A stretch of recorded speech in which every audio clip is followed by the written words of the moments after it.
What is up, parents? Welcome back to Teenager Tuesday. Pastor Elijah from the McKinney campus here, and I have a special guest for this culture update for you guys. It is none other than the Hope Fellowship famous resident, Hunter the Man Cooper. What is up, Hope parents? Hope parents, dude. So Hunter is a resident right now at our Frisco West campus. He was at our McKinney campus, and so we're happy to have him on the podcast. How do you feel? You are you a big listener of the Teenager Tuesday podcast? I will be. Now he will be. Yeah, I will. I mean, how old are you? 25. He's 25, so not quite at the stage where he's like listening to podcasts for his kids, because he doesn't have any yet, but he will. One day, for sure. One day.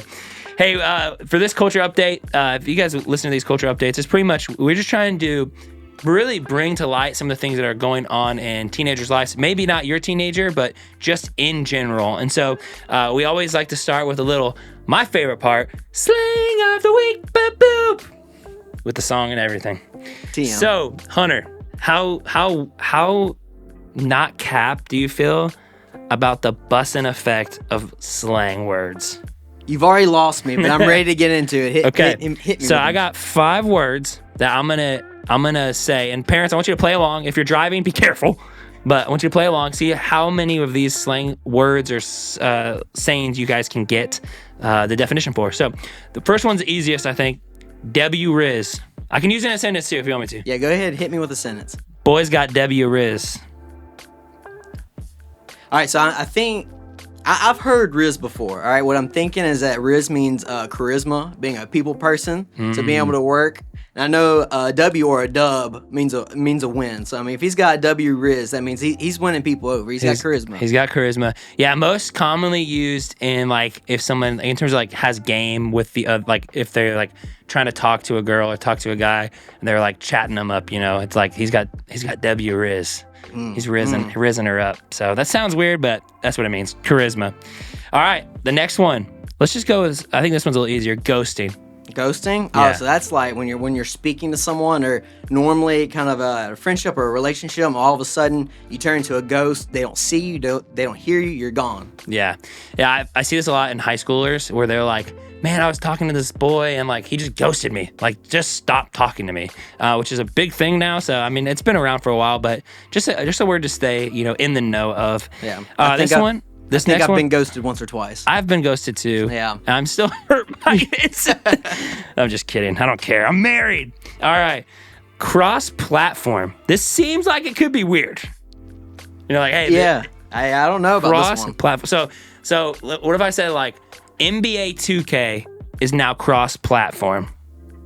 You should get this because you're a gamer guy. Yeah, gamer. Okay, so cross-platform. From my understanding, that's like, hey, I have an Xbox. My friend's got PlayStation. Now we can game together. That's cross-platform. That is right. Yeah. So a lot of times in the past, if you had an Xbox or a different station, you couldn't play the same games. And so now with a lot of games, they're trying to build more community with that. And so like I know NBA 2K, which is a basketball game, they're cross-platform. So you can play your friends who have a different system than you.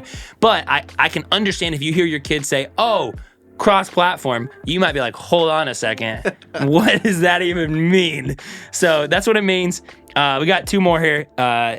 Let's go eras. So let me give you an example. All so right. if someone says, I'm in my toxic era, or I'm in my coffee era, what are you thinking? I mean, era, you should know what that means. No, but yeah. Okay, so I think that's if you want to get biblical, that's probably like a season. Like you're in a season of being you're toxic. so biblical, dude. I know. Look at me. That's awesome. Yeah, so it's pretty much just like if someone's excelling in one thing, or if they're like in like you said, a season of dating or singleness. It's like I'm in my single era. Hey, so you'll hear that. I think Taylor Swift has really made the era thing popular right now because that's like her tour eras. So, and the last one, I did not know this one when I was looking these up. I've heard it though. So based. I've never heard it. Based. I'm clueless. So let me give you an example. If you were to say like, man, Hope Fellowship is the best, and you say, yeah, that's based. I like the standard, I guess? That's based. Is it? It means pretty much, I agree. Oh, all right. I agree. Based. Okay. I've heard it before. I did not know what it meant for so long. I just looked it up and I'm like, how does that make sense to me at all? Never even heard So it. if your students are saying stuff like that, it is what it is. Those are the words. So that's your slang of the week. Say it with me. Slang of the week. That's right. All right. So real fast, we have a few more minutes here. We're gonna talk through a couple things that I'm gonna call this segment "What is in." In other words, what is in? Not everything needs a song, but I'm making that choice. And so we have 3 different things, and this is just some topics from what's going on in teenager land right now, Gen Z. And so first one is video games. And I looked up for summer 2023, which Hunter is a video gamer. He had a hard time believing this. So I'm going to let him speak a little bit on this. But the top 3 games that teenagers are playing, PUBG, Minecraft, and of course, Fortnite. Can you give us a rundown? What are these 3 games? PUBG. Yeah. So PUBG and Fortnite can almost be put in the same category. That's last man standing. That's a large group of players who get put into this one map, and they kind of battle royale, all go against each other until there's one person standing. Minecraft is creative and survival, so it's a little bit less exciting, a little bit more relaxing. Yeah. If I really had to say, I'd as far as animation goes, PUBG can be a little bit more realistic. Fortnite's a little bit more animated, a little bit. Yeah. So sure. I'd probably lean towards the Fortnite between the 2 of them. Yeah, if you're gonna let your kid play one of those, between even like Warzone, bringing that, like I would say, if you're trying to get in that intro level, like Fortnite would definitely be the place to go. Yeah. Do you know anything about, in terms of chat, how that works on any of these games? Yes, I mean there's with some of these games, whoever's in the game with them can be in chat. There's settings in the game where you can go through and kind of disable or allow. I will say, kind of on these large servers, there's a large amount of people. Sometimes they're a little bit nicer than others, and some chats can actually get pretty toxic. Yeah. So maybe I would probably heavily monitor who your kids are chatting with, especially strangers. So I'd probably lean into maybe disabling the chat, or maybe just making sure they're in a chat with friends or like trusted people they know. Yeah, that's really good. I think that's a big thing. And like I said, it's like anything else, just filtering. If you're okay with them building community through video games, there's some good to that, but also there's a lot of danger to that too. So just be aware of that as a parent, that just because they're by themselves in their room playing a video game doesn't mean they're not chatting with random people. So that definitely could be happening. Next up, we have sports. Hunter is a huge athlete. I'm just kidding. But I'll give you a couple rundowns. So we have a lot of athletes at McKinney, and just talking with them, I was very curious that all of them play pretty much one sport.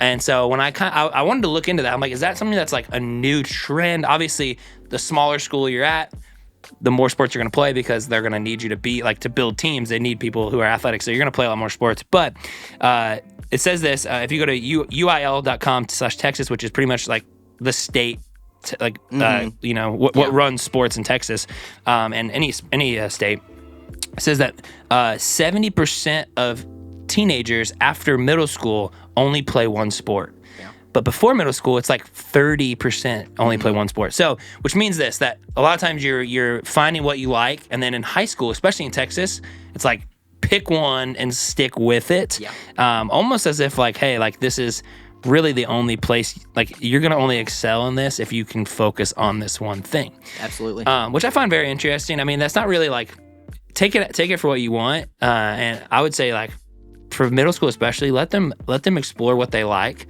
Sometimes parents are like, they're going to be a baseball player. You're not playing any other sports. You're doing travel, whatever. Maybe give them some space to figure out what they want to do, because high school is really the time where they're going to focus and kind of buckle down on that one thing. I think most of our high schoolers would say like they don't want to be spread too thin. They want to focus and be good at that one craft, especially at these bigger high schools where it's like, it's hard to make a team. Mm-hmm. So just have some insight about that. And then the last one is this, in terms of watching sports, I've been very curious about this, because I'm like, man, how do people take in sports? And right now it says this, that they're more likely to watch sporting events together. Gen Z is. It says about 50% of Gen Z watch with watch sports with other people. They're not going to watch sports by themselves, which I think is very interesting. Millennials are about 40%, so that's a pretty big difference right there. Yeah. Like I know for me, like I sometimes I'll go home and just turn on sports and just sit by myself. Oh, see, I'm the opposite. I have to have somebody with me, and I definitely watch it. But by myself, no, I'll find something else to do. Yeah, but yeah, so it's I think for Gen Z, it's way more community right now. I think especially coming out of COVID, it's like everything they do, video games, sports, they want that community side of it because either they have missed it or it's just something that they desperately need with all the technology they have. So I would encourage that and push that. Like, it's not weird that they want to do that. It's not weird that they don't want to watch it by themselves. They want that community to play a part of that. So last thing we have is high schoolers and jobs, which in the summer is obviously a really big thing. Did you have a high school job? Yeah, I worked, so back in Louisiana, I worked at an agricultural center where I went back every summer. Jeez, you probably got paid a lot too. Not really, but it was a good time. Yeah, so jobs is a big thing. I was looking at Forbes, some of their stuff about teenagers and jobs, and it says 36% of teens 16 to 19 years of age had summer jobs in 2022. So that's less than what was like. It was 51% in 2000, the year 2000. So 20 years difference right there. I mean, that's a pretty big drop off from 51% to 36%. I think that a lot of stuff goes into play there. Obviously, I feel like back then it was like you couldn't do anything unless you had money. I feel like right now there's a lot more stuff to do without money, gaming, all that stuff. Like you can do that stuff without having to go get a job. So I think that plays a part into it. What did you work for? Like when you worked, was it because you had to, or was it because, you needed the money? It was a little bit out of necessity. I got added responsibility. I took care of my own car, paid my own gas, those types of things. Yeah. It also has fallen off for people who work during school year. Which I know, like, for me, like, when you do sports, it's harder working in the school year. But I know for me, like, a lot of people in my school worked during the school year, like, just normal jobs. I worked at Dairy Queen. Okay. Hey, you know what I'm saying? So, yeah, I think that's something just to take note of.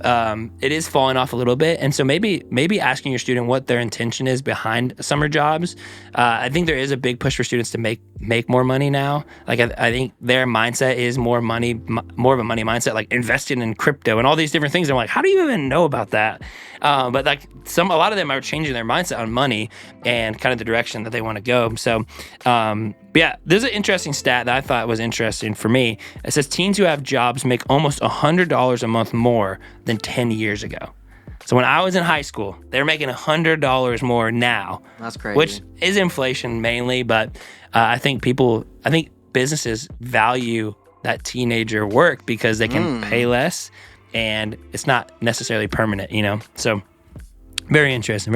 But we got more stuff coming at you at our next culture update. Obviously, next month. Stay tuned. Hunter, thank you so much for joining me, man. If you can't see, we're shaking hands right now. Absolutely. It's been a pleasure. Thanks for having me. All right, guys. Remember this, that you can do this. You are not alone. God is with you, and so are we. We'll catch you next time.